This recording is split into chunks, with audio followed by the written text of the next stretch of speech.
Assalamualaikum warahmatullahi wabarakatuh. Halo teman-teman semua, Selamat datang di podcast kami. Perkenalkan, nama saya Indah Kumalasari dan di sini ada teman saya yang cantik. Saya Sri Serviana Novita Sari. Kami dari mahasiswa pendidikan profesional Poltekkes Kemenkes Palu. Nah, sebelumnya gimana nih Sri kabarnya hari ini? Alhamdulillah baik. Indah sendiri bagaimana nih kabarnya? Alhamdulillah baik. Nah, teman-teman, di podcast ini kami akan membahas tentang mental illness pada remaja, yang dimana telah menjadi isu yang hangat yang diperbincangkan di dunia pendidikan saat ini. Ya, betul sekali nih Indah.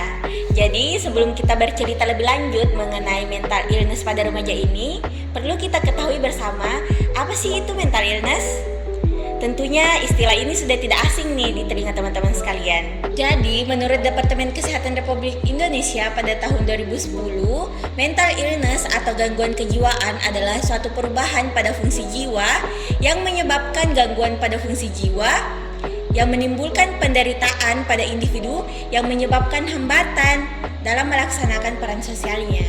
Nah, berdasarkan data riset kesehatan dasar atau Riskesdas pada tahun 2018, ada sebanyak 9,8% remaja di Indonesia telah mengalami gangguan mental.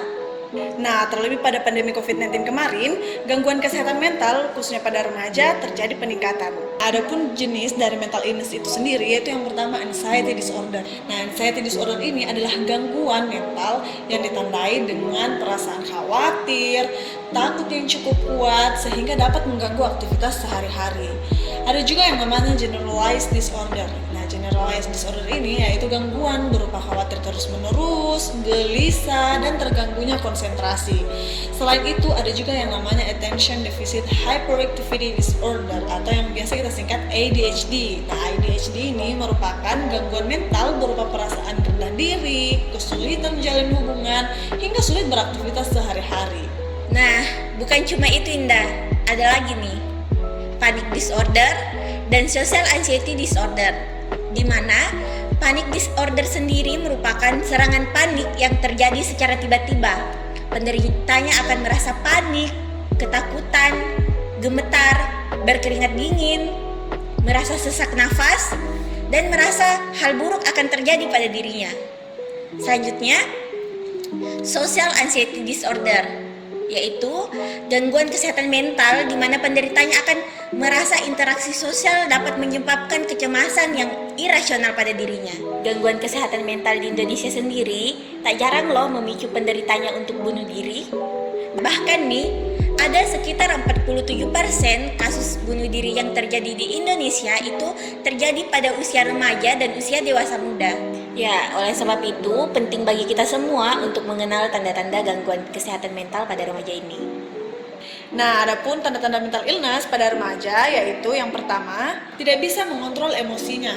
Nah, anak remaja yang memiliki mental illness biasanya tidak dapat mengelola emosinya atau terkesan lebih sensitif.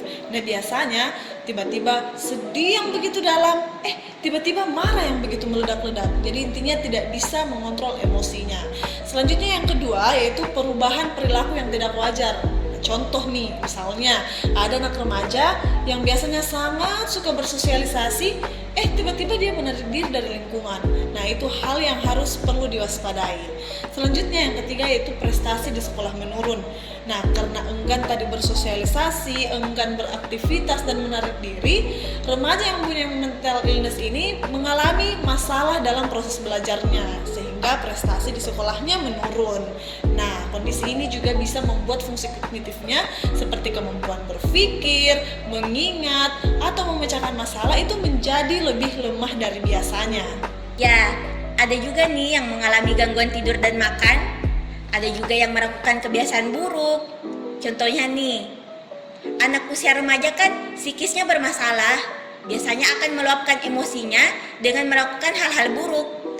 Ini bisa berupa merokok yang berlebih, minum minuman yang beralkohol, bahkan mengonsumsi obat-obatan secara berlebih. Nah, dari tanda dan gejala yang sudah Sri sebutkan tadi, pastinya tentu memiliki penyebab. Nah, adapun penyebab dari gangguan mental illness pada remaja ini yaitu faktor lingkungan, faktor psikologis, faktor sosial kultural, faktor ekonomi, pola asuh keluarga, kehilangan, traumatis. Nah, traumatis ini ada akibat kekerasan fisik maupun seksual, dan juga fobia. Ya, meskipun banyak faktor penyebab mental illness ini, tentunya juga memiliki banyak cara untuk menangani kasus mental illness. Nah, yang pertama, sadari bahwa merasa khawatir itu merupakan hal yang normal. Yang kedua, buatlah rutinitas untuk mempertahankan perasaan normal, mulai dari bangun pagi sampai tidur kembali. Nah, selanjutnya, mencari pengalihan yang positif. Contohnya nih, menggambar, membaca buku, berolahraga, atau bermain musik. Kemudian, berbaik hati pada diri sendiri dan orang lain. Dan yang paling penting ini nih, tetap berkomunikasi kepada orang-orang yang ada di sekitar kita. Ya, inilah tadi bincang-bincang kita seputar mental illness pada remaja. Jadi, kami berharap kepada teman-teman semua, ayo lebih aware lagi terhadap isu-isu kesehatan mental. Nah, apalagi di tengah kecanggihan teknologi zaman sekarang yang dapat kita manfaatkan. Contohnya melalui podcast ini. iya betul sekali Indah.